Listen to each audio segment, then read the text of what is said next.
E a única vez que ele não usou preservativo, ele comprou uma pílula do dia seguinte, colocou na minha boca e pediu para mim engolir e fez eu abrir a minha boca para ver se eu tinha engolido a mesma pílula.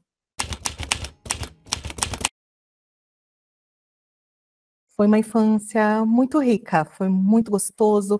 Eu tive uma infância onde brincava na rua, onde tinha muitos amigos. Eu morava numa casa onde tinha árvores e a gente subia na árvore. Então, meus pais nos deram essa infância bem com bastante amigos, com bastante liberdade, né? Não, a gente não eram crianças presas, não, a gente morava em uma casa com quintal, então a gente podia brincar, podia se expressar, a gente sempre teve muitas pessoas na nossa casa, com muitos amigos, então foi uma infância muito gostosa, foi uma infância, a lembrança que eu tenho da infância, de que foi uma infância muito, muito legal, muito rica. Tenho 2 irmãos, eu tenho uma irmã mais velha, né, e eu tenho um irmão mais novo. Nós entre eu e a minha irmã, nós temos uma diferença, assim, tipo de 1 ano, e pro meu irmão, a gente tem uma diferença de 4 anos, né? Então, assim, meus pais sempre trabalharam fora. A minha mãe, no começo, minha mãe lavava roupa em casa para poder ficar mais perto da gente, para poder estar ali junto conosco, né? E o meu pai sempre trabalhou fora. Meu pai trabalhava numa sorveteria e ele quase não participou da nossa infância.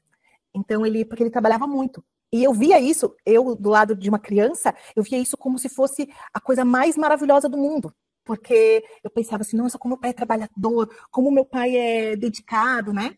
E depois os meus pais começaram a trabalhar fora e a gente ficava mais só nós e os irmãos, um cuidando dos outros em casa. Claro, com a supervisão, minha mãe sempre estava olhando, sempre estava perto. Mas assim, o meu olhar foi que a gente teve uma infância muito boa, né? Brincando na rua, fazendo brincadeiras. Então, para mim, foi uma infância muito boa. Na minha adolescência, na verdade, os meus pais conseguiram esconder muito bem o relacionamento de marido e mulher, porque, ao meu ver, era perfeito. Mas, na verdade, hoje, mais velha, né, eu consigo entender que o meu pai era um bom pai, não era um bom marido. E a minha mãe soube esconder isso muito bem. Eu não entendia, eu achava a minha mãe a pessoa mais horrível do mundo, porque ela brigava muito com meu pai, ficava brigando com meu pai, e eu não entendia do porquê que ela brigava tanto com meu pai.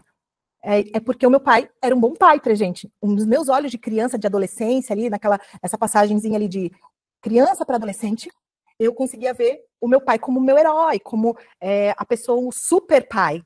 Só que a minha mãe não. Então a minha mãe passava pra gente que casar era a pior coisa do mundo. E eu não entendi o porquê. Porque na minha cabeça eu achava que o casamento deles era perfeito. Só que não era. E na minha adolescência, eu tive alguns namorados, porque eu pensava assim, eu preciso achar um príncipe encantado. Eu sempre vivi no mundo da fantasia, no meu mundo de Daniela, aonde eu achava que se eu arrumasse um marido perfeito, eu iria ter a vida perfeita. Eu achava que eu precisava encontrar um marido para eu sair de casa. Eu não aceitava, no meu coração, que eu ia sair de casa sozinha. Não, que eu ia sair de casa casada. Eu sempre achei que eu tivesse que sair de casa casada. Então, eu não aceitava dentro de mim que eu pudesse, vou morar fora, ou vou morar sozinha. Não, eu achava que para eu poder sair de casa, eu tinha que sair de casa casada. Então, eu sempre vivi em busca. Eu olhava, pensava, será que é ele? Eu olhava outro rapaz e pensava, será que é esse? Foi por isso que eu comecei a ter muitos relacionamentos frustrados, muitos relacionamentos que davam errado. E até que um dia eu comecei a ir para a igreja e eu achava, que falava, não, agora sim, agora eu vou arrumar o meu marido, porque agora eu tô indo para a igreja e o marido perfeito tá na igreja. Não, tá na igreja. Então eu comecei nessa eterna busca. Eu começava a visitar várias igrejas, achando que o meu marido ia estar na igreja. E na igreja que eu frequentava, foi aí que eu olhei para uma pessoa que o estereotipo dele não tinha nada a ver comigo. Porque eu sempre fui mulherão, mulher grandona, né? Não gorda, mas aquela mulherão, sabe? E ele era o estereotipo totalmente diferente daquilo que eu imaginava. Ele era magro, bem magrinho, um pouco mais baixo que eu. Todo mundo falava que ele era a cara do Harry Potter. Ele parecia ser, tipo, 10 anos mais novo que eu. Mas o que me encantava numa pessoa era a forma que a pessoa me tratava. E foi ali que eu conheci o meu ex-marido. Nesse cenário, onde eu tinha que que eu queria sair da casa dos meus pais, que eu queria um príncipe encantado, o homem da igreja, que ia ser o homem perfeito. E quando eu conheci ele, ele me deu uma atenção onde ele me fez se sentir especial, e foi nesse cenário que eu conheci meu ex-marido.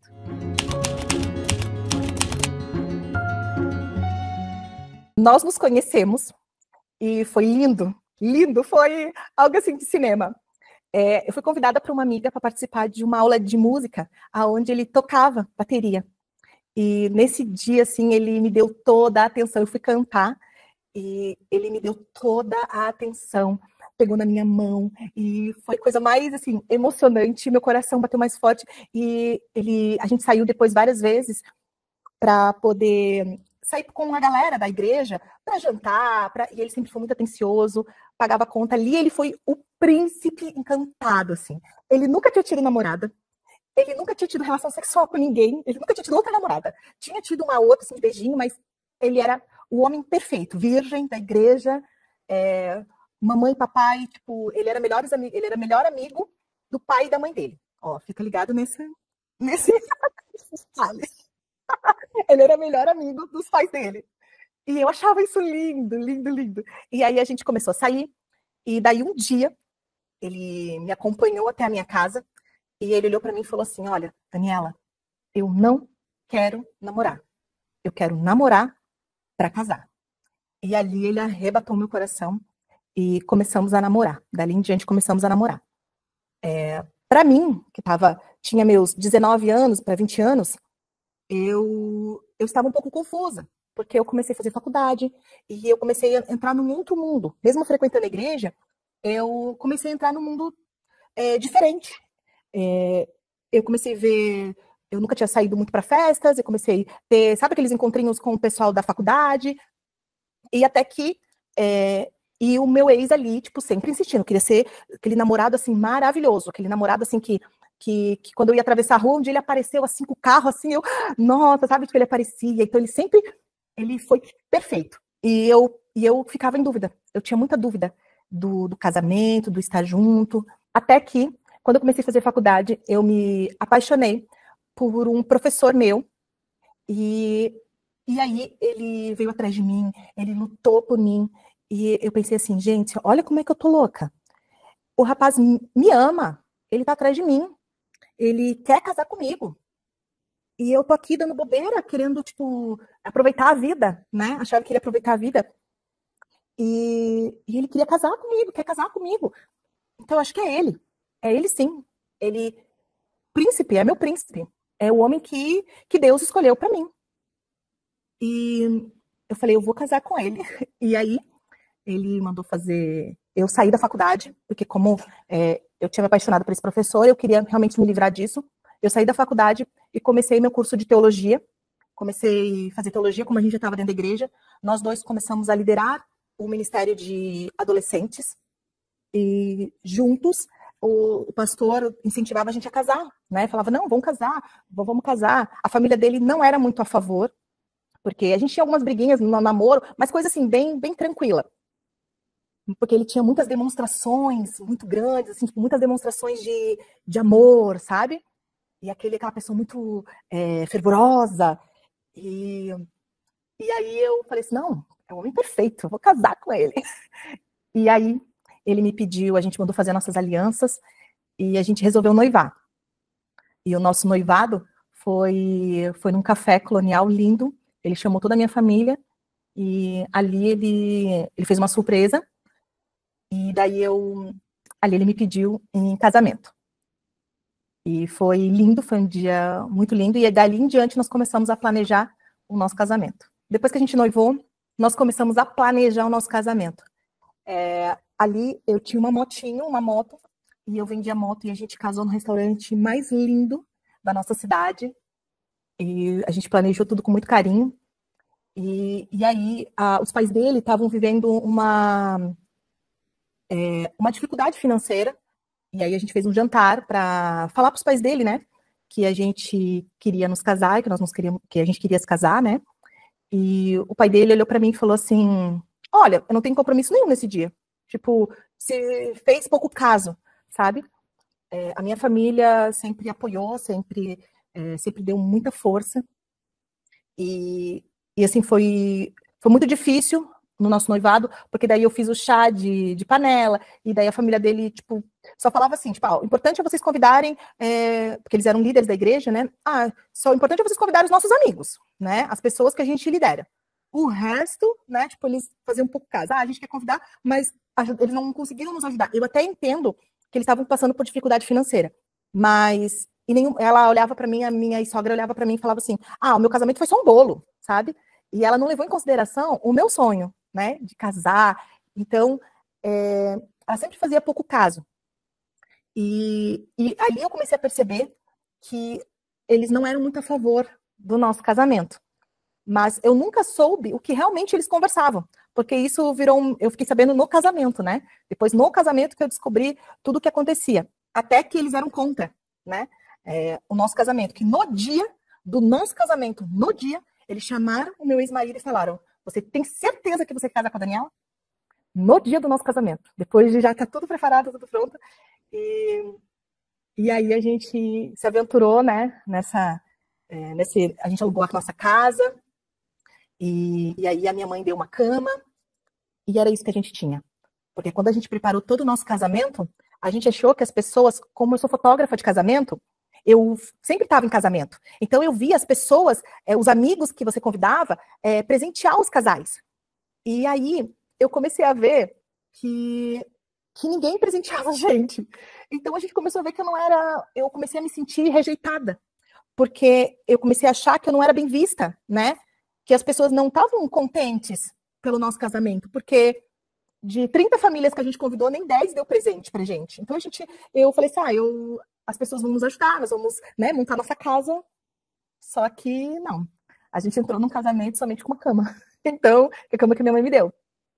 E depois a gente foi comprando. Mas aí eu sempre fui muito otimista, assim, sabe? Não, vai dar tudo certo, a gente vai conseguir, vamos conquistar. A gente tá junto. E aí eu me entreguei de cabeça no casamento. E aí a gente se casou. O casamento foi lindo, foi de princesa. A gente fez todos os detalhes, uma colega minha me ajudou. Eu sou muito detalhista e sou muito... gosto de fazer as coisas manuais, assim, então eu fiz tudo com muito carinho. E foi lindo, assim. Foi um casamento, assim, de princesa. Mesmo me sentindo rejeitada pelas pessoas, eu estava vivendo um sonho. Sabe eu era aquela menina que eu abria, sabe quando você espera, quando o dia que você for encontrar o teu príncipe e for se casar. Então, sabe quando você abre aquele livro nossa, esperei por isso a minha vida inteira. Então, eu estava muito empolgada. Não me importava, tinha só uma cama. Depois a gente foi mandando fazer as coisas. Eu sempre fui uma pessoa que sempre trabalhei. Eu nunca me ausentei, assim, de trabalho. Eu sou fotógrafa. Há 18 anos, e eu sempre trabalhei com casamentos e eventos, então eu sempre estava trabalhando, fazendo eventos, eu ia para lá, ia para cá, e ele tinha um sonho também de abrir uma loja no segmento dele. E quando eu conheci ele trabalhava com manutenção, né, do segmento dele, e depois ele tinha um sonho de abrir a loja dele. E o sonho dele, como casada, eu pensava, o sonho dele agora é meu sonho, né? Então eu vou ajudar o meu esposo a realizar os sonhos também. Então, fui junto. Peguei junto e a gente viveu um mês de casado. O meu casamento durou um mês. Um mês.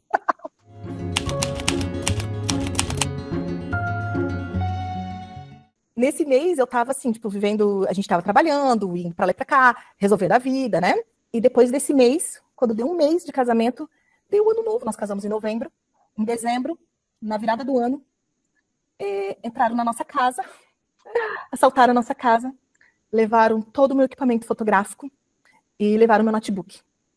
Tudo que era meu de trabalho, levaram tudo. E ali que eu me vi, foi ali que eu vi no fundo do poço. Porque eu não me importava com as coisas. Eu me importava com ele me levantar. Ele dizer para mim, tá tudo bem, nós estamos juntos, estamos aqui, estamos juntos. A gente vai se reerguer juntos. Tu não se preocupa com isso, que a gente vai trabalhar e eu vou te ajudar. Nós vamos comprar de novo o equipamento, vai dar tudo certo. Mas não foi isso que aconteceu. ele deu um tapinha nas minhas costas e falou assim, se vira. E ali ele se mostrou ser uma outra pessoa. Um mês depois do casamento, parece assim que eu beijei o sapo. Ele virou outra pessoa. E ali começou, ali do céu, eu me vi no inferno, porque eu me senti sozinha. E aí eu pensava assim, não, mas eu vou trabalhar, vou ter que trabalhar para recuperar e ainda por cima comprar as coisas para dentro de casa, né? E aí eu trabalhei bastante. Eu peguei uma máquina emprestada de um amigo meu me emprestou uma câmera para eu começar a fotografar. E daí depois uma amiga minha me emprestou um computador e ali eu comecei. E daí recomecei minha vida e ele, espectador, sempre espectador. Ele, vou correr atrás do meu, eu me senti assim, olha, o que é meu, o que é seu, né? Tipo, corre atrás do seu, que eu vou correr atrás do meu. Eu não tive, assim, tipo, uma ajuda, tipo, genuína, de eu estou contigo, vem cá, vamos se levantar juntos. E aí, quando eu comecei, não, então agora eu vou ir, vou me levantar, não deu 20 dias, ele sofreu um acidente de carro, e por um milagre de Deus, ele não morreu. Mas eu estava trabalhando com a câmera emprestada, estava numa outra cidade, me ligaram, ele me ligou, na verdade, e falou assim, olha, eu bati o carro, eu tô bem, o carro destruiu, assim. Nosso carro, porque a gente morava numa cidade um pouquinho mais longe, então a gente dependia do carro para trabalhar, né? E daí, em 20 dias, depois do assalto, ele bateu o carro. E aí ele foi lá, pegou um empréstimo e arrumou o carro. E não me ajudou para comprar meu equipamento de novo, para a gente poder crescer, né? E aí ele foi lá, arrumou o carro dele. E aí eu comecei a pensar, eu tô sozinha. Ele não vai me ajudar com nada. Eu tô vivendo um casamento sozinha. Eu comecei a fazer vários eventos, casamentos, e eu entrei naquele grupo de compras coletivas, e eu comecei a trabalhar, viver trabalhando numa euforia, assim, para poder adquirir e construir a nossa vida. E por causa do trabalho, eu comecei a ficar um pouco ausente de casa, né? E aí ele lá na casa da família dele fala mal de mim. Aí como eu comecei a trabalhar e ganhar um pouco melhor, eu não conseguia ficar em casa limpando casa, cuidando da comida, fazendo essas coisas de dona de casa. E eu não conseguia ser dona de casa. Então eu comecei a calcular que eu trabalhando fora, eu conseguiria ganhar uma quantia onde eu podia pagar uma pessoa para cuidar da nossa casa. E aí ali também ele não aceitava, ele falava assim, eu acho que ele sentia atração em me ver limpando a casa. Ele queria que eu fosse a dona de casa, a dondoca, e daí ele começou a falar mal de mim para a família dele, para os pais dele. Então ele começou a fazer um leve trás. Então ele falava mal de mim para a família dele e falava da família dele para mim. E aí, no meu coração, começou a criar uma raiva, eu comecei a criar um ódio, uma amargura muito grande da família dele, do pai dele e da mãe dele. A mãe dele aparecia lá na minha casa, batia a palma, aparecia sem avisar, e às vezes eu estava de pijama em casa, a mãe dele aparecia sem me avisar, e daí eu falava para ele assim, olha, avisa, fala pra tua mãe, falava entre nós dois, casal, né? Olha, fala pra tua mãe que quando ela vier aqui, ela liga e avisa, que daí eu consigo esperar ela com café, consigo, tá, né? Não estar de pijama, né? Estou dentro da minha casa, né? E daí, o jeito que ele falava, passava a informação, era como se fosse uma acusação. Tipo, olha, quando você for lá em casa, tem que avisar. Aí a família dele ficava dando indireta pra mim. Toda vez que eu ia lá, eu falava assim, que agora pra ir na casa dele, eu tenho que avisar. E aí aquilo começava a criar, eu era muito nova, não tinha maturidade, comecei a criar raiva no meu coração. E aí eu comecei a ficar muito ausente, comecei a ter um marido que também não ficava em casa, e aí foi aí que a gente entrou num negócio onde a gente conseguiu ganhar uma quantia em dinheiro. Aí com esse dinheiro nós compramos um carro, né, e esse carro ficou no meu nome. A gente comprou uma Mercedes e esse carro ficou no meu nome. E aí a gente pensava assim, ó, se tudo der errado, né, a gente vende o carro e a gente abre a loja. Fechou? A gente tinha um acordo. E aí quando deu tudo errado, né? Deu tudo errado e a gente colocou o carro para vender. Só que a condição de vender o carro era que o carro continuasse no meu nome.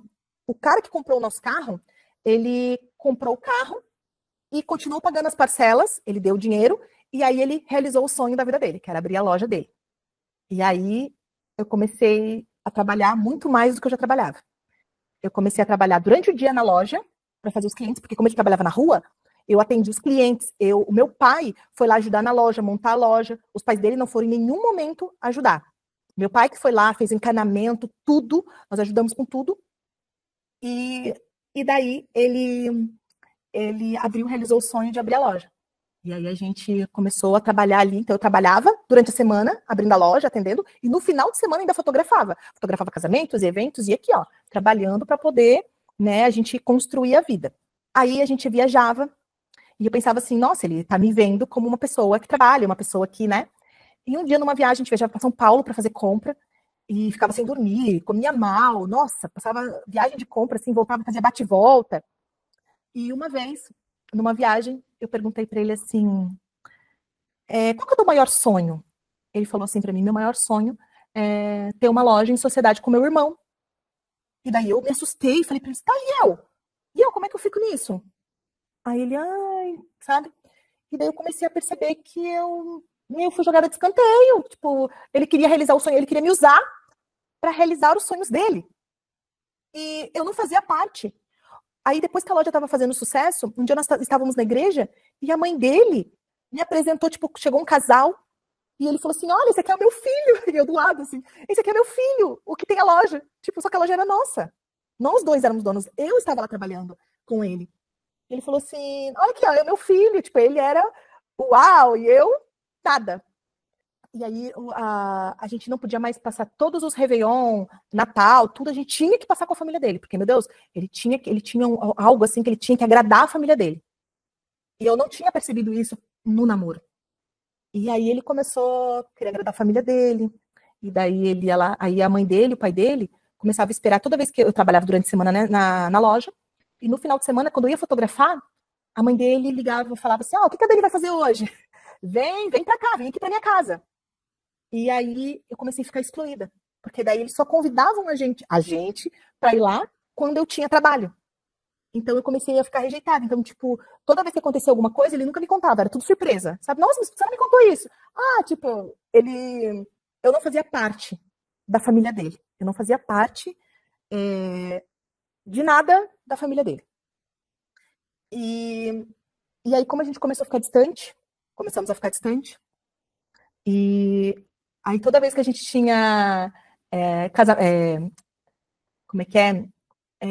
Aniversário de casamento, ele esquecia, e daí ele esquecia até que a gente. Eu ficava, na verdade, deixa eu dar um adendo aqui. Eu me sentia muito culpada por esperar algo dele. Porque eu coloquei a minha expectativa e esperança nele. Eu achava que ele ia me fazer muito feliz. Então eu ficava esperando. Quando era nosso aniversário de casamento, eu ficava lá na expectativa de que alguma coisa maravilhosa ia acontecer. E aí eu me frustrava porque não acontecia. E eu cada vez ia ficando mais triste, mais triste, mais triste.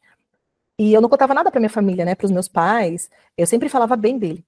E ao contrário de lá. Lá ele falava mal de mim, falava que eu não fazia comida em casa, que quem lavava a roupa era faxineira, que quem limpava a casa era faxineira. Então, ele não me olhava com admiração por ser uma mulher que trabalhava, que ajudava ele, que estava do lado dele, que botava ele para cima quando ele vinha falando, quando a família dele falava alguma coisa para ele ia lá dizer, meus pais não me apoiaram nisso, não me apoiaram aquilo, e eu dizia, não, eu tô aqui contigo, nós vamos juntos. Eu colocava ele para cima, e aí depois foi passando o tempo, e começou os abusos. Ele não me procurava. Ele não me procurava quando a gente, né, para ter um relacionamento, né? Ele esperava eu dormir para tentar alguma coisa comigo. E daí, quando eu me assustava e acordava e olhava para o lado, ele olhava para mim e falava: por que você está fazendo isso? Ele falava para mim: você é louca. Eu não estou fazendo isso. E daí, várias vezes eu acordei, olhava para o lado, ele estava se molestando. E eu falava, acordava e falava: por que você está fazendo isso? O que está acontecendo? E ele falou assim: você é louca. Eu não estou fazendo isso. E até que um dia, era um domingo, eu estava em casa, estava no quarto, aí eu comecei a ficar muito triste, muito depressiva, eu não entendia por quê, eu não tinha vontade mais de trabalhar, E eu estava vendo que a depressão começou a me pegar. Eu que sempre fui muito alegre, muito uma pessoa muito para cima, muito, sabe? Eu comecei a ficar revoltada, comecei a ficar amargurada. Eu, eu comecei a me lembrar daquilo que a minha mãe falava, que casamento era ruim, e aquilo começou a me contaminar. Eu pensava assim, bem que a minha mãe falou, casamento é ruim. Minha mãe tinha razão.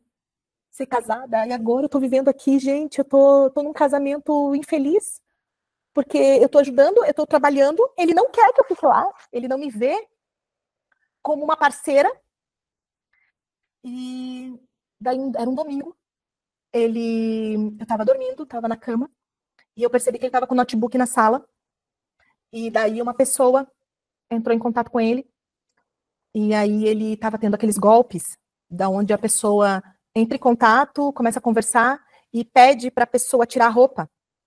E ele tirou a roupa para ela, mostrou, né, as partes íntimas para ela, e ela gravou e falou para ele: olha, se você não me depositar tanto, eu vou mostrar para os seus pais, vou mostrar para sua esposa, eu vi que você é casado. E ali ele entrou em desespero. E aí um dia ele fechou a loja para me poder me contar. E ali ele me contou que ele tinha caído num golpe. E eu entrei em estado de choque porque o meu o meu castelo estava desmoronando cada dia mais. Cada dia que passava, o meu castelo começou a desmoronar. E aí eu comecei a ficar mais depressiva. E aí ele falava mal de mim lá na casa dos pais dele. E eu e ele falava mal dos pais dele para mim. Então eu comecei a defender ele, eu ficava brava e eu comecei a ficar amargurada, virei uma pessoa chata, virei uma pessoa respondona, virei uma pessoa totalmente insuportável. Eu perdi todos os nossos amigos. Eu comecei a entrar no fundo do poço de mim mesma, porque aí eu fui buscar ajuda com casais da igreja, e aí a gente foi aconselhado, e aí ele não aceitava, assim, ele não aceitava ajuda, sabe? Ele achava que era normal. E aí foi um tempo muito difícil. Eu nunca falei disso para ninguém, nunca falei disso. E muitas coisas que aconteceram na minha vida foi porque eu guardei, porque todo mundo achava que a gente tinha um casamento perfeito. E ele dizia para mim que a família dele, que o pai dele, a mãe dele, tinha um casamento perfeito. Então, eu não me admitia ser uma esposa ruim. E eu queria fazer de tudo para eles gostarem de mim, mas nada disso adiantava. E daí, na minha depressão, quando eu comecei a cair na depressão, eu olhava para mim e dizia assim: já que eles não gostam de mim mesmo, agora eu vou fazer por onde? Agora eles não vão gostar de mim mesmo. E, e daí, quando eu comecei a ficar muito amargurada, comecei a ficar respondona, quando eles vinham falar alguma coisa para mim, eu xingava, eu já não tinha mais respeito por eles, e eu já não tinha mais respeito pelo meu ex-marido também. E a gente começou a brigar feio, de discussão feia. E um dia ele ligou numa discussão dessas, ele ligou pros pais dele, e o pai dele e a mãe dele foram lá em casa buscar ele. Foram lá em casa, bateram lá. Nós ia buscar nosso filho. E daí eu me apavorei, eu falei, gente, eu tô vivendo. Eu acho que os pais dele achavam que eu pendurava ele, dava umas pauladas nele. Achavam que eu fazia, assim, ele era o santo. E aí eu comecei a pedir ajuda na igreja para casais, e as pessoas não acreditavam em mim. E eu pedia socorro, eu falava, gente, eu tô vivendo isso. E daí eles não acreditavam, porque os meus sogros, eles eram um casal perfeito na igreja. Eles eram líderes de casal, eles ajudavam outras famílias, mas eles nunca me ajudavam. Eles orientavam o meu marido a se separar. Eles falavam, olha, se eu fosse tu, eu me separava. E foi aí que eu descobri que eles nunca apoiaram o nosso casamento. Que eles não aceitavam o nosso casamento.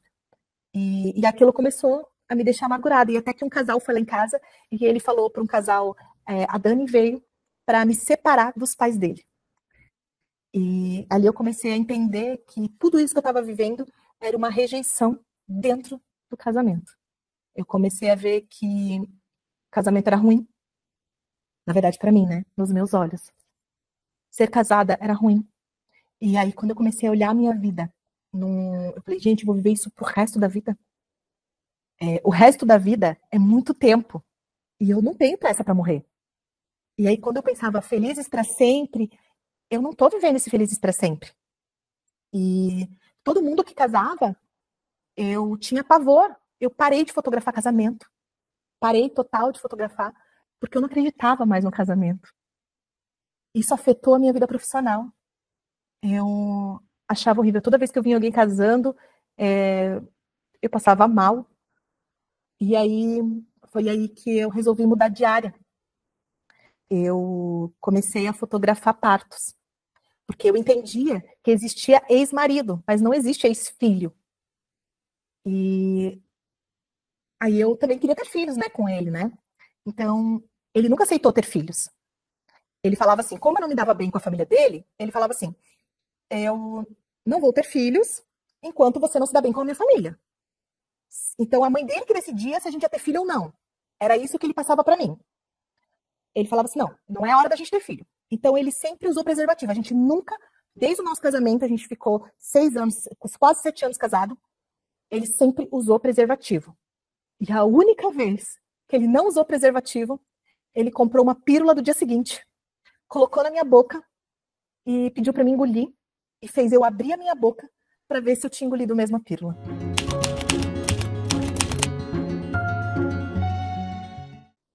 Então eu comecei a viver essa humilhação diária, sabe? E daí eu fazia uma comida e a comida não era igual da mãe dele. E aí eu fazia, tudo que eu fazia, nada era bom.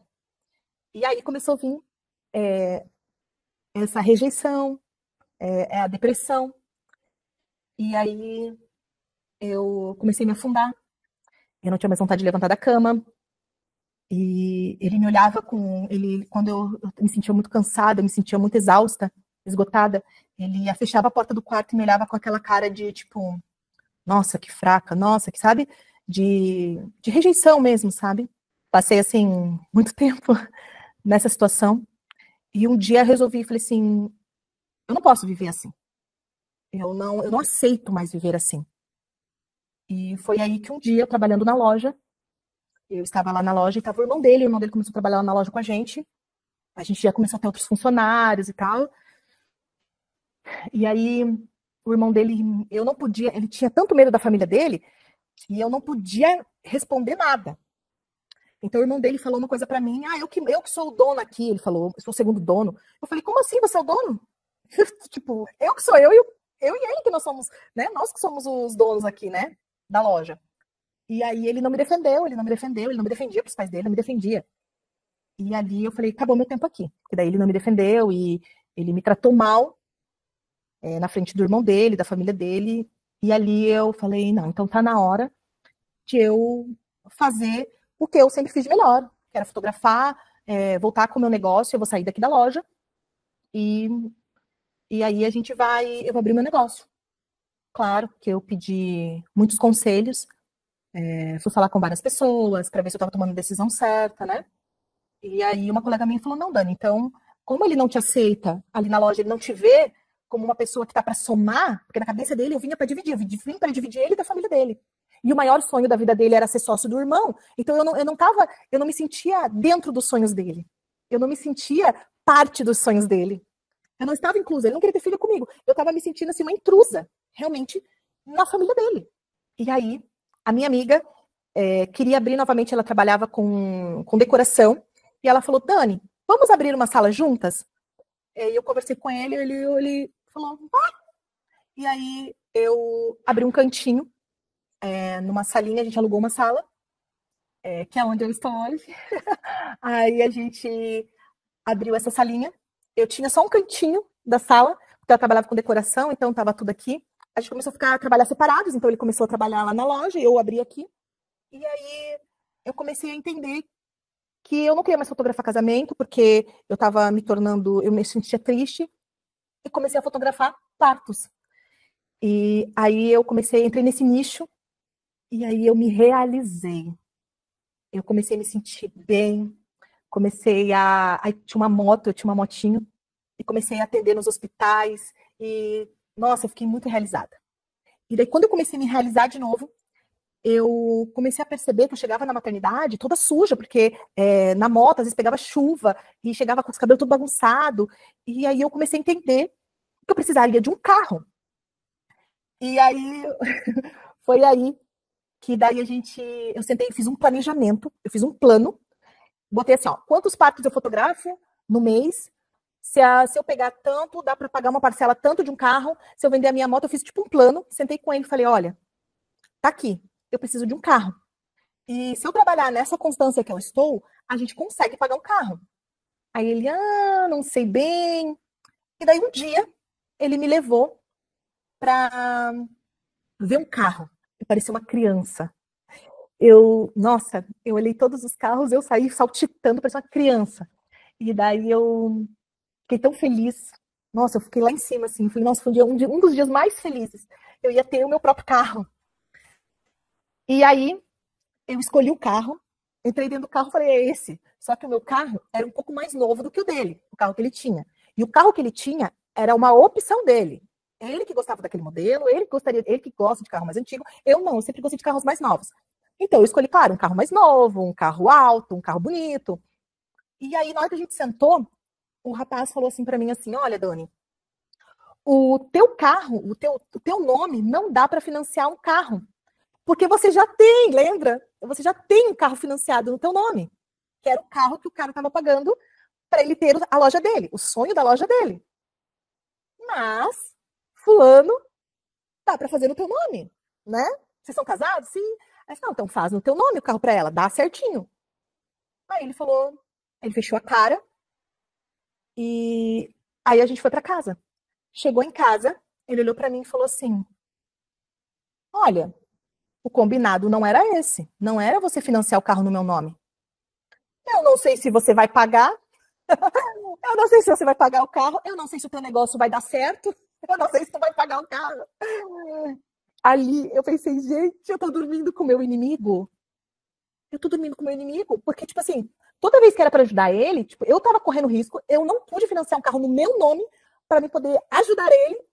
E quando era para me ajudar a crescer, ele não queria. E aí eu entrei em estado de choque. Naquele dia, assim, eu chorei. Aí eu me afundei de novo. Aí entrei numa depressão. Aí foi que daí eu comecei a entender que eu estava dormindo com meu inimigo. Todos os abusos, tudo aquilo que eu tinha vivido no casamento, eu fui perdoando. Até quando aconteceu aquela situação, eu perdoei.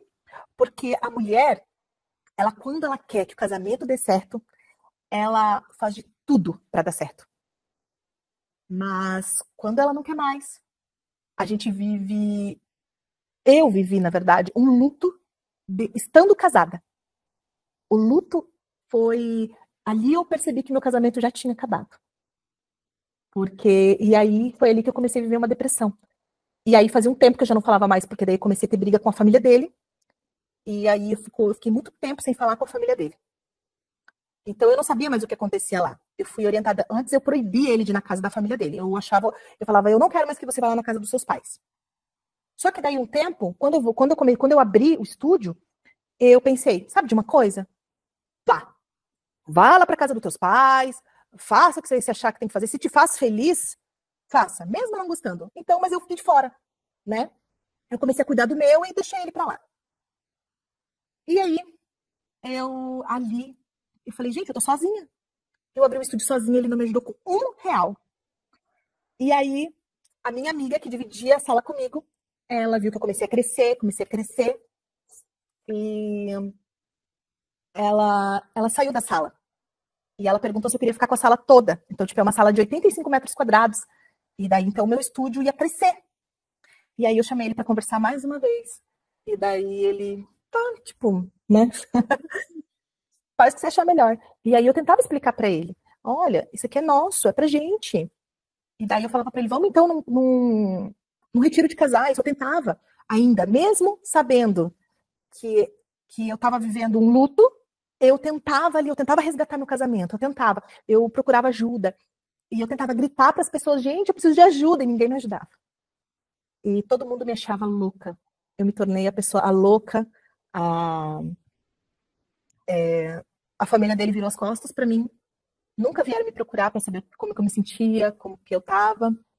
Ele era o santo, eu era a pior pessoa do mundo. Eu me tornei a louca, a escandalosa, a pessoa que não era compreendida, e não era mesmo, porque ninguém me ouvia quando eu pedi ajuda para poder resgatar meu casamento. Eu queria restaurar meu casamento. Apesar de tudo, eu não me casei para me separar. Eu me casei para ser para sempre. E eu achava que ia ter um final feliz. Né? Eu achava que, tipo, que eu ia conseguir resgatar o meu casamento novamente. E que isso era só uma etapa, mas só que foi passando anos e anos, né? Então, para mim, casamento nunca foi bom. Nunca. Eu pensava assim, gente, da onde que o pessoal fala casamento é bom? Para mim, casamento sempre foi ruim. E aí, eu montei aqui, aí ela saiu da sala, e aí eu ampliei aqui a parte do estúdio, aí fiquei com a sala toda para mim. E eu trabalhando, saí de manhã, e daí um dia eu fui fotografar um parto e saí de moto, e eu tomei uma chuvarada. E eu cheguei toda molhada lá, e aí eu comecei a chorar na volta, eu comecei a chorar, eu chorava, e comecei a orar a Deus. Eu falei, Deus, eu não mereço viver isso aqui. Eu tô infeliz, eu tô depressiva, eu tô amargurada. Eu estou amargurada, eu estou triste, eu estou depressiva. Me ajuda. E aí eu parei numa concessionária e eu cheguei lá chorando, toda molhada, toda molhada. E aí a moça que estava lá olhou para mim, eu contei para ela minha história, porque eu estava tão amargurada que eu não conseguia encontrar ninguém, eu não conseguia ter amigos. Porque toda vez que eu encontrava algum amigo, eu contava a minha história triste. Eu estava tão triste que se as pessoas me perguntassem, oi Dani, tá tudo bem? Eu dizia, não, não tá tudo bem, não. Eu virei uma pessoa horrível de estar perto. Uma pessoa desagradável. E eu cheguei nessa concessionária chorando. E aí ela falou, tu queres um carro? Eu falei, quero. E aí ela financiou um carro no meu nome. E aí nem ele acreditou. E aí eles foram lá. Aí eu chamei ele ainda para buscar. No dia que eu fui retirar o meu carro, eu chamei ele, ele foi a primeira pessoa a dirigir o meu carro. E só que aí ele, depois do carro, virou meio que uma disputa de ego, porque na cabeça dele, ele não aceitava que eu crescesse. Toda vez que eu crescia a algum nível, ele dizia, tá, mas então eu também tenho que fazer. Se tu faz, se eu comprasse uma calça para mim, opa, então eu também tenho que comprar uma calça para mim. Se eu fizesse academia, não, mas eu também tenho que fazer, sabe? Então virou uma disputa. Só que eu tenho um entendimento de que casamento não é não é cabo de guerra. Casamento é ganha-ganha. E eu falava isso para ele, eu falava assim, olha, a gente não está dividindo, a gente é ganha-ganha. Se eu crescer no meu negócio, é para nós dois. E ali eu consegui comprar o meu carro sozinha. Ele não me ajudou com R$ 1. Eu que paguei esse carro, eu que pagava as prestações do carro, com o meu trabalho. E ele continuou tocando a loja dele. E aí a gente foi se distanciando, porque eu comecei a trabalhar bastante.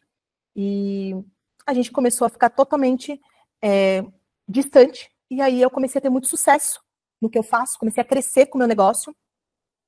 E daí, quando eu comecei a crescer, ele, tipo, graças a Deus, como quem diz, ela não vai me pedir nada, não me pede dinheiro, não pede nada, então vai tocar a tua vida.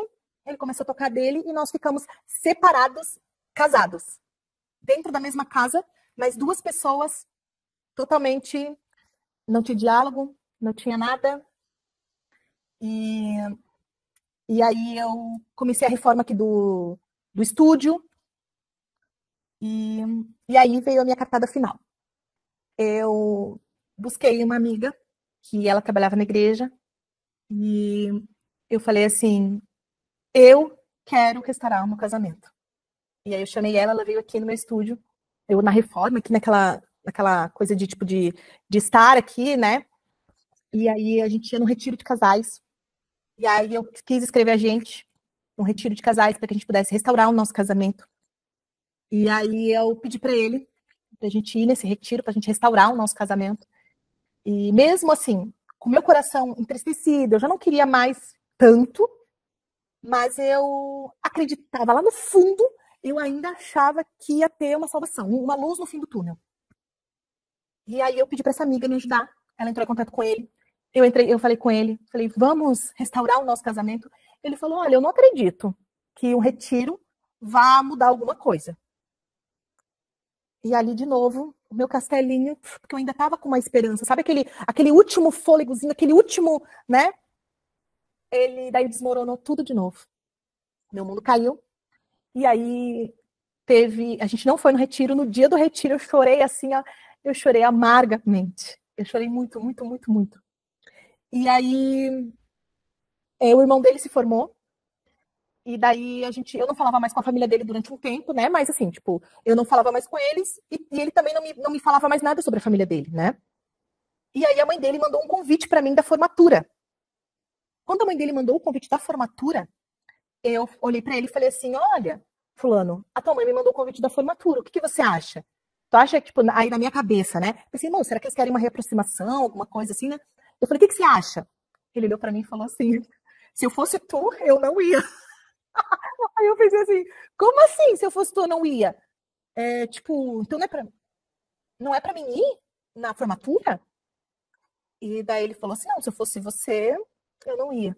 E daí eu falei, tá, mas você é casado comigo, você vai na formatura sozinho, mesmo se eu não for?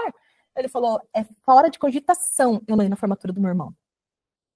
E ali eu entendi que eu não era mais bem-vinda na família dele. Naquele momento eu entendi que eu não era mais bem-vinda. E aí ele não quis ir no retiro. E aí no dia da formatura do irmão dele, eu chorei a noite inteira. As pessoas, como eu sou fotógrafa, os fotógrafos que estavam lá fotografando viram ele lá sozinho e me mandavam mensagem: Dani, onde é que você tá? E ali eu decidi que meu casamento tinha acabado, que eu não podia mais viver naquela situação. E daí eu inaugurei o estúdio. Quando eu inaugurei o estúdio, a gente fez uma comemoração aqui, né? E eu convidei ele para vir. E todo mundo veio, menos ele. Ele não apareceu aqui.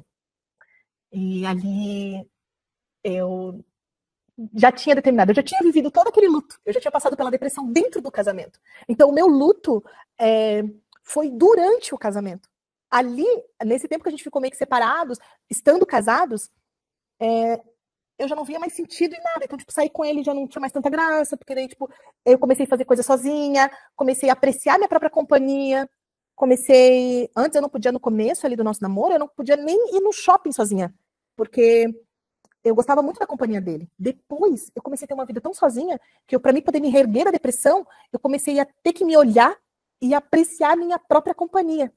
Aí, então, eu ia no shopping sozinha. Então, quando eu comecei a frequentar lugares sozinha, comecei a tomar café sozinha, eu comecei a ver que existe uma vida sozinha, mesmo estando casada. Então, eu não via mais sentido de estar com ele. E um dia, eu já estava com o meu carro, com o meu estúdio. E ele tocou a loja dele, aonde eu ajudei, e aqui ele não me deu R$1. Aqui ele nunca me deu, assim, tipo, dinheiro nenhum. Aí um dia a gente teve uma briga, e eu falei que eu queria me separar, eu já tinha toda vez que a gente brigava, eu meio que dizia, eu não quero mais e tal. E daí um dia ele pegou e trancou todas as contas, eu cheguei no banco, e ele mandou cancelar todas as contas, que nossas contas não eram conjuntas, porque ele nunca quis fazer conta conjunta. Ele tinha um amor pelo dinheiro que eu nunca vi na vida, né? Então, ele nunca tinha dinheiro. Mas aí um dia ele perdeu o carro dele, tipo, na Blitz, porque ele tinha o dinheiro para pagar o documento, mas aí na véspera de Natal, eu fui parado na Blitz. Aí você acha que ele me ligou? Ele não me ligou. Ele ligou para a mãe dele foi lá socorrer ele, aí ele me tirou um maço de dinheiro debaixo do cano, ele escondeu embaixo do cano da pia, tirou um maço de dinheiro e foi fazer o documento do carro dele, foi lá retirar o carro dele lá do, mas para me ajudar, nunca tinha.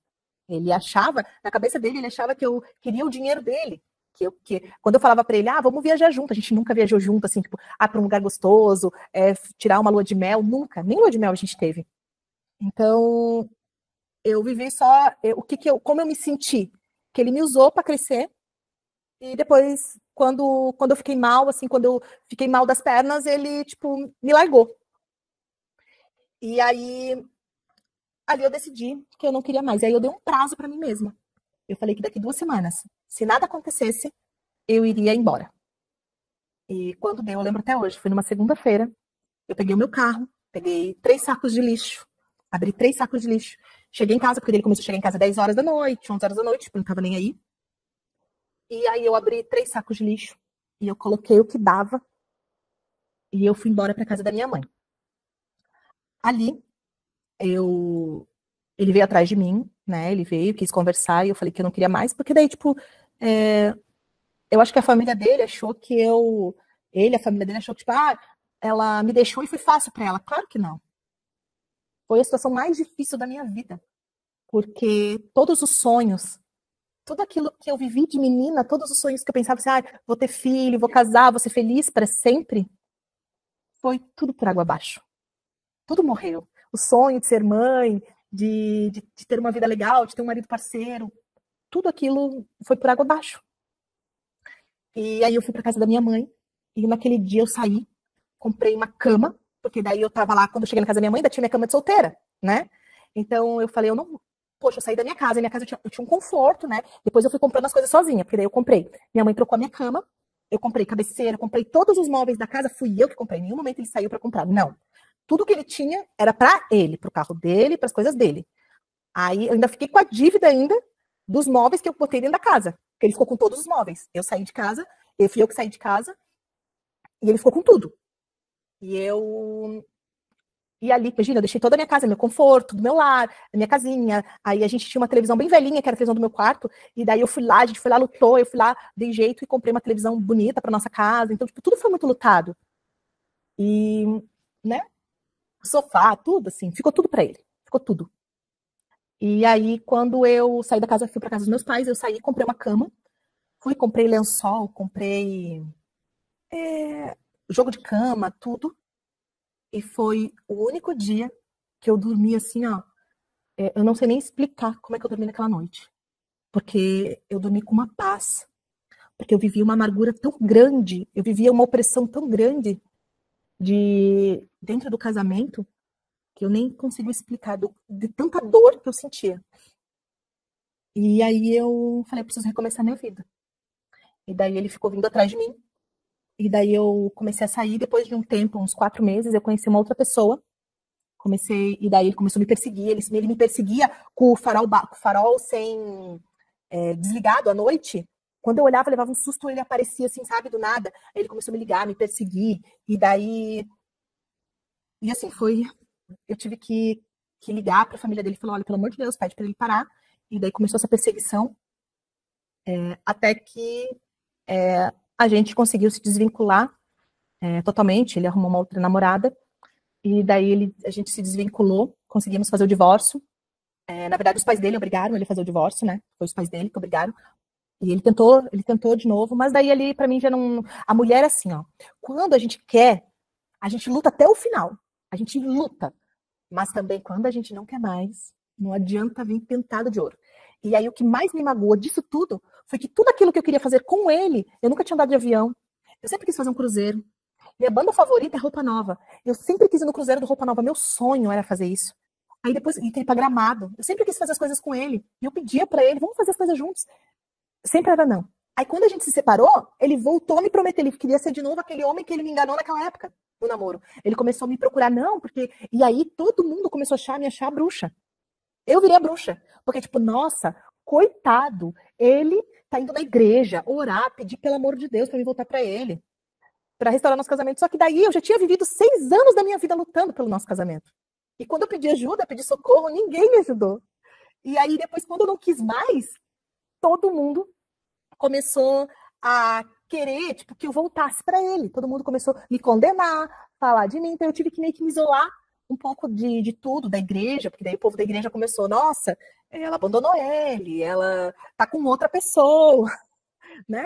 Então, aí eu virei a maldosa, a pessoa a ruim da história. Sem ninguém saber o que eu tinha vivido dentro do casamento, o que tinha acontecido. Simplesmente porque, como eu não falava, eu pedi ajuda, mas ninguém me ouvia, as pessoas acharam que, nossa, ela abandonou o coitado, tipo, né, o alecrim. E daí um dia um pastor foi orar por mim e ele falou, posso orar por você? Ele disse, não, o demônio tá nela, porque tipo, eu não queria voltar pro meu marido, então o demônio tava em mim, né? Aí, nossa, então foi assim, um período onde, além de tudo que eu passei, começou a fazer eu me sentir culpada de querer me separar. E aí eu tinha um entendimento, porque como eu falei, eu não tinha me casado para me separar. E a gente dentro da igreja, né? Eu queria muito continuar casada, mas eu percebi que já não fazia mais sentido para mim. Já ali nós não éramos mais pessoas compatíveis. E eu tenho um entendimento de que o casamento, ele é regado, ele é alimentado, é todos os dias, né? A gente tem que ter... E ficou dois desconhecidos dentro de casa. Nós não tínhamos filhos, nós não tivemos filhos. Nós não tivemos um passeio, então a gente não teve casamento. Foram 6 anos da nossa vida que ficou duas pessoas, ele tentando competir comigo. De uma situação que eu nem estava competindo com ele. Eu não estava competindo em nada com ele.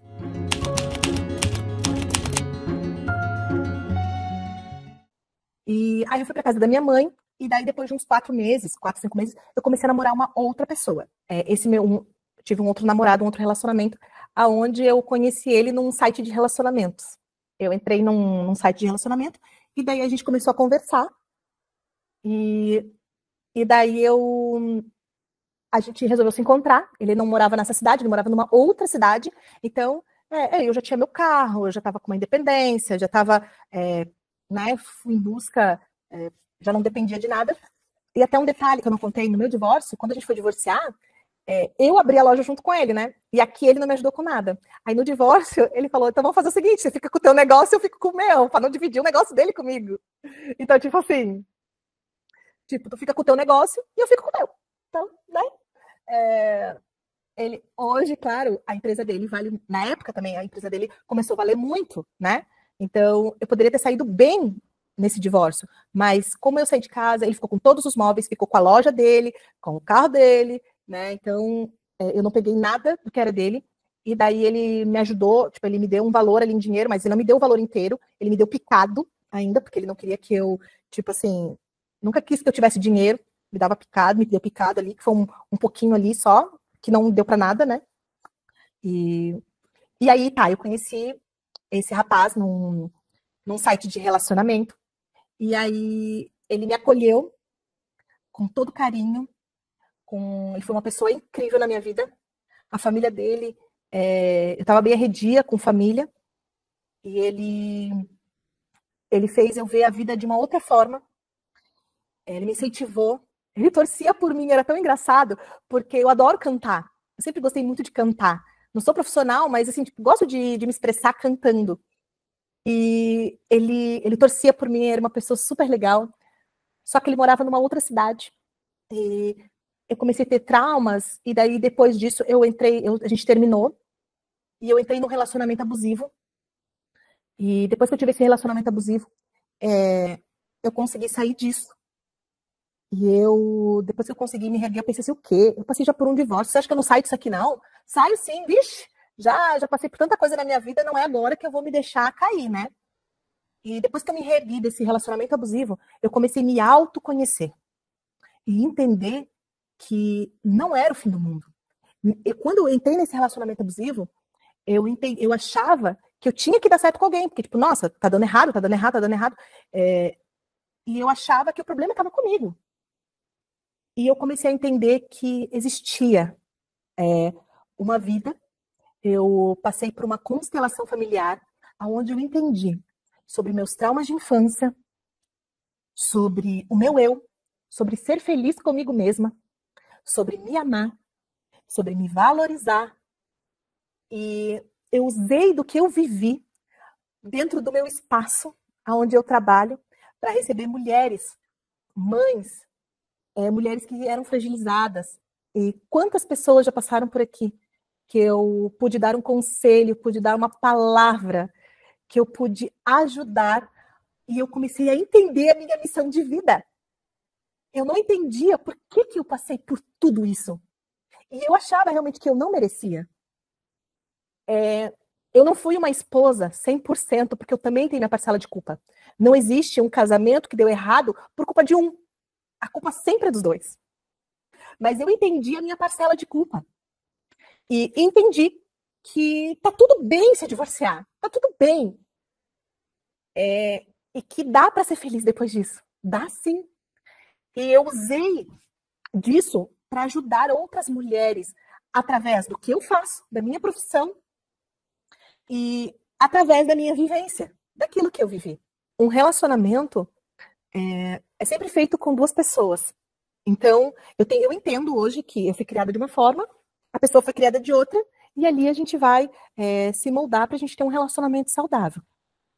E eu fui buscando maturidade, e fui crescendo com isso, fui olhando outras histórias, fui olhando outras mulheres, fui buscar em Deus, fui olhar para dentro de mim também, ver os erros que eu tinha, fui curar a minha amargura, porque eu tinha pavor de casamento. E aí eu busquei um autoconhecimento, porque eu sabia que eu não ia ficar sozinha para sempre. E eu não tinha realizado, não tive filho, não tive. Né? E eu pensava assim, talvez eu não vou ter mais ninguém, será que é para mim? E até que um dia eu entrei de novo nesse site de relacionamento, já tinha dado certo uma vez, né? Vou tentar de novo. Mas sem pretensão nenhuma. E ali eu conheci o meu marido atual. E eu conheci o meu marido, Carlos, e a gente foi tomar um café da manhã. E depois desse dia, a gente entendeu que nós somos duas pessoas adultas e maduras e que a gente queria um relacionamento maduro, um relacionamento sólido, e que dependia de cada um de nós fazer isso, fazer de todos os nossos traumas não um casamento perfeito, porque não existe casamento perfeito, não existe. Um casamento maduro. E o meu marido nunca quis casar, nunca quis ter filho. E aí, quando a gente se conheceu, ele falou para mim: eu quero me casar e eu quero ter um filho. E hoje nós temos um filho de 2 anos e 8 meses. Eu, eu nunca imaginei que fosse ser mãe. Foi a coisa mais linda que me aconteceu. E eu nem acredito. Eu acho que eu agradeço a Deus por não ter tido filho naquela época. Porque eu acho que eu não estaria emocionalmente preparada para ser mãe. Como eu estou hoje. O meu filho transformou toda, né, a nossa história. Eu tenho um casamento maravilhoso. Hoje eu amo casamento. Hoje eu entendo o papel de cada um dentro do casamento. O papel da mulher e o papel do homem. Nós temos um diálogo no nosso casamento. Nós temos o nosso quebra-pau também, né? Porque não é perfeito. Mas nós conseguimos levar um casamento de uma forma madura, um casamento de uma forma onde nós somos amigos, parceiros, a gente consegue conversar sobre tudo, nós concordamos e a gente não faz nada sem um ou outro ter concordância. Nós entendemos hoje que nós somos ganha-ganha. Se eu cresço, ele também cresce. E se ele cresce profissionalmente, eu também cresço. Então, não é fácil ter essa maturidade no casamento, porque muitas vezes a gente tem, né, as nossas vontades. Eu não entendia também, porque quando eu fotografava muitas bodas de 50 anos, gente que ficava muitos anos juntos, eu pensava, nossa, como é que eles conseguem ficar tantos anos juntos? E muitas vezes, hoje eu entendo, na verdade, que cada um tem que ceder um pouquinho. E é assim que a gente tenta levar a nossa vida hoje. Cada um cedendo um pouquinho. E eu utilizo hoje o que eu vivi, não estou contando aqui para ser uma história triste e pesada. E também não estou contando aqui para denigrir ninguém. Eu estou contando a minha história para dizer para as mulheres que passaram por um divórcio traumático, que sonharam com seu príncipe, que acharam que estavam num casamento perfeito, que o seu castelo desmoronou, que existe sim a luz no fim do túnel, que o segredo para se erguer de tudo isso é a gente olhar para dentro de si e resgatar a mulher que está dentro da gente.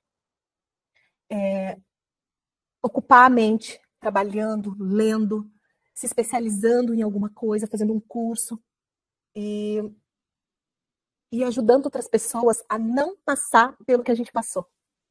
Eu vejo várias histórias aqui nesse canal e eu olho para isso e falo, gente, se a gente o potencial que a gente tem de mulher que ressignifica, que cresce, que consegue fazer, que consegue ir, que consegue superar tantas coisas e dar a volta por cima. E é esse o recado que eu gostaria de dar. Na época, eu não tinha maturidade, e a maturidade que eu tenho hoje, eu fui adquirindo com o longo dos anos. E eu amo hoje contar a minha história para que outras mulheres possam olhar para dentro de si e conseguir sair dessa depressão, sair dessa vida que muitas vezes estão levando, a gente aguenta muitas coisas. Eu aguentei durante 6 anos muita rejeição, as pessoas não acreditando, né? Você é louca, amargurada, que daí começa a querer gritar para o mundo ouvir, e daí a gente começa a trazer uma amargura no coração. E daí chega um momento que a gente vira uma pessoa chata, uma pessoa louca, uma pessoa que não vê sentido nenhum na vida. A gente começa a falar mal. E daí teve um tempo também, que eu comecei, todo mundo que me falava, Daniela, casamento, eu falei, meu Deus, mas você vai casar? Misericórdia de Deus. Eu comecei a me tornar a minha mãe, porque daí sempre quando eu escutava ela falar, meu Deus, casamento é horrível, ter filho, meu Deus, quando eu vejo uma mulher grávida eu passo mal. Eu pensava que ter filho, que ser esposa era horrível. E se vocês soubessem como é bom ter uma família, como é bom ter filho, como é bom ser esposa. Mas eu não tô falando o tipo de esposa de fachada, tô dizendo um casamento sólido, um casamento gostoso de viver, um casamento de parceria, um casamento de conversa. Hoje eu amo ser casada, amo estar num casamento. E olha que engraçado. Na minha profissão, eu lembro que eu falei que eu parei de fotografar casamentos? Parei de fotografar casamentos porque eu não acreditava mais no casamento. E hoje, eu tô pegando vários casamentos, mini casamentos, e eu olho para aquilo, eu olho a palavra. E hoje eu acredito na família, eu acredito no casamento. Não porque eu estou vivendo um casamento bom, não é por isso não. Porque eu entendi no meu coração que eu sou responsável por aquilo que eu faço. Eu sou responsável pela minha felicidade.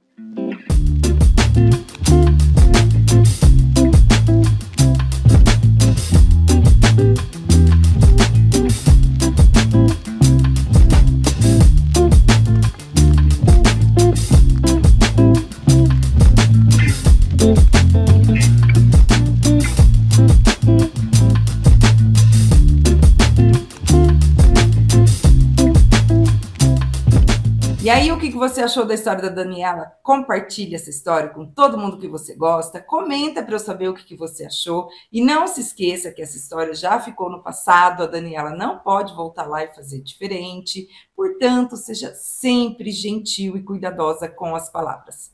E se você quiser contar sua história de divórcio no nosso canal, é só preencher o formulário que está aqui na descrição do vídeo. A próxima história é da Gabriela, que sentia vergonha e culpa pelo casamento não dar certo. Muita gente, eu tenho certeza que vai se identificar com a história dela, então para não perder, já se inscreva no canal e ative o sininho.